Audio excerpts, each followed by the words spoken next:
दिव्यानी व्यास और स्वागत है आपका जनता समाचार में। चलिए रुक करते हैं आज की खास खबरों पर।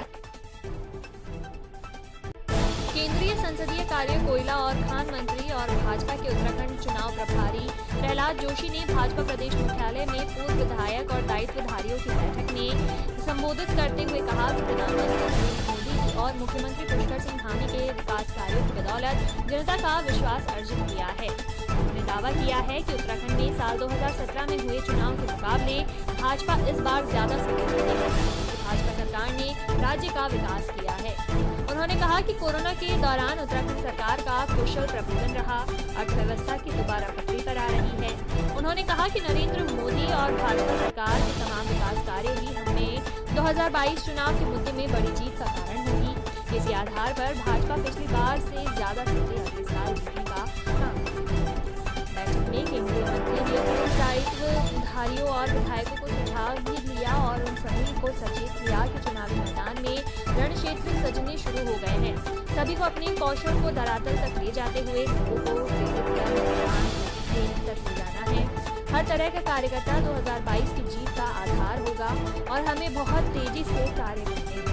उत्तराखंड में भाजपा सरकार इसीलिए भी जरूरी है कि यहाँ के विकास की चर्चा आज पूरे देश में है। विपक्ष इस चर्चा से घबराया हुआ है। विपक्ष कभी कोयला संकट और कभी बिजली संकट के नाम पर दुष्प्रचार कर चुका है।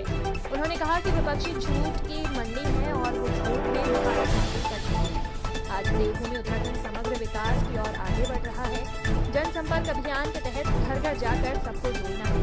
घर घर भाजपा, हर घर भाजपा, इसी अभियान से सभी को जोड़ना है और इस भाजपा के कार्य में उनके बीच साझा करना है।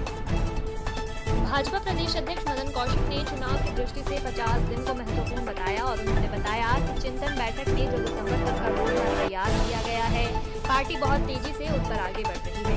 सभी को भी इन सभी कार्यक्रमों में बढ़ चढ़कर भाग लेना है और कार्यकर्ताओं को केंद्र और राज्य की योजनाओं से अवगत कराना है। 252 मंडलों में हमारे सम्मेलन हो रहे हैं। 14 जिलों में कार्य समिति और सम्मेलन और मोर्चों के सम्मेलन होंगे। प्रबुद्ध सम्मेलन चल रहे हैं। दिसंबर में 70 विधानसभा में जन आशीर्वाद रैली होगी। आगामी 2022 के चुनाव में पूर्व विधायक और दायित्वधारियों को उसी विजय की महत्वपूर्ण भूमिका रहेगी। पूरे 5 साल हमारे विपक्षी घर से नहीं निकलते हैं और चुनाव से 15 दिन पहले निकलना शुरू होते हैं और झूठे प्रचार करते हैं। सभी को घर घर जाकर अपने उसके प्रचार को रोकना है। ये हम सबकी जिम्मेदारी है। हमारी सरकार के कार्यों से प्रदेश में हमारे अनुकूल माहौल बना हुआ है। जो हमने लक्ष्य तय किया था 2017 में, बड़ी जीत का स्पष्ट हो रहा है। इस वातावरण को और अनुकूल बनाने के लिए घर घर दस्तक देना है। केंद्रीय नेतृत्व के मार्गदर्शन में 2022 के लक्ष्य के लिए तेजी से आगे बढ़ रहे हैं और हम पूर्ण विश्वास है कि विश्व की सबसे बड़ी पार्टी का संगठन उत्तराखंड का साक्षी बनेगा। प्रदेश मुख्यालय के इस कार्यक्रम में प्रदेश महामंत्री अजय, चुनाव सह प्रभारी लौकिक चटर्जी, प्रदेश महामंत्री कुलदीप कुमार, कार्यक्रम का संचालन प्रदेश महामंत्री राजेंद्र भंडारी और सुरेश भट्ट द्वारा किया गया। कार्यक्रम में सभी पूर्व विधायक और पूर्व दायित्वधारी ने भाग लिया।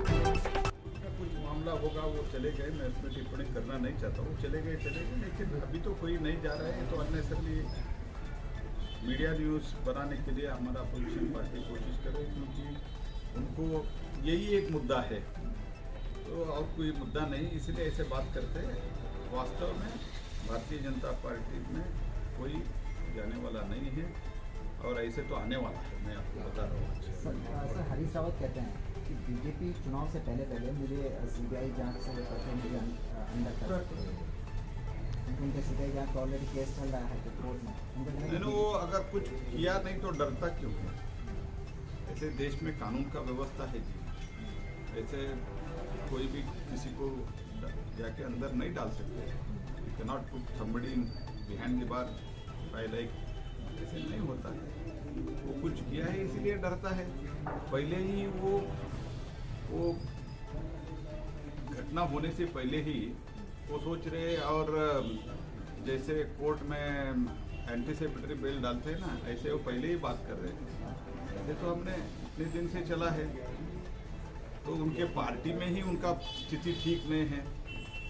हरीश रावत के अलावा उनके पार्टी में जो आज के दिन जो एमएलए है, पदाधिकारी है, वही हरीश रावत जी का नेतृत्व नहीं मान रहे हैं। हमको क्यों अंदर डालना? हम अगर कानून के कोर्ट वगैरह कुछ करते तो वो तो हम मुझे पता नहीं है, लेकिन वो क्यों पहले ही सोच रहे कि उनको सपना हुआ था? क्या बात कर रहे हो? सलमान खुर्शीद ने एक इंटरव्यू में कहा कि कश्मीर से अगर हिंदू जाते हैं या हिंदू गए तो बोला जाते रहे, हम क्या कर सकते हैं? नहीं, कांग्रेस और एनसीपी ये सब पार्टी जो आर्टिकल 370 के बारे में आज भी उनका रुख है, वो कई पार्टी ऐसे कह चुके हैं कि हम उसको वापस लाएंगे।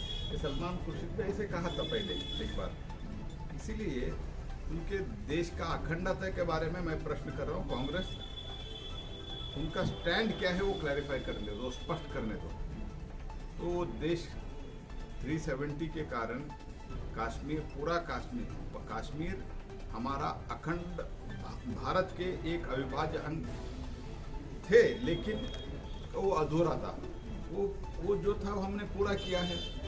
तो वो बार बार वो लोग स्टेटमेंट, एनसीपी स्टेटमेंट देते हैं, मुफ्ती साहब मैडम स्टेटमेंट देते हैं। कांग्रेस क्यों कंडेम नहीं करते हैं? और ये कांग्रेस के भी जो अल्पसंख्यक नेता है वो भी ऐसे स्टेटमेंट करते हैं।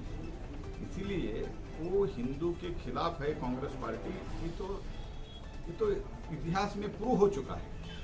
क्या प्रधानमंत्री मोदी जी और अमित शाह जी के आने के कार्यक्रम की क्या तिथि भी तय हो चुकी है?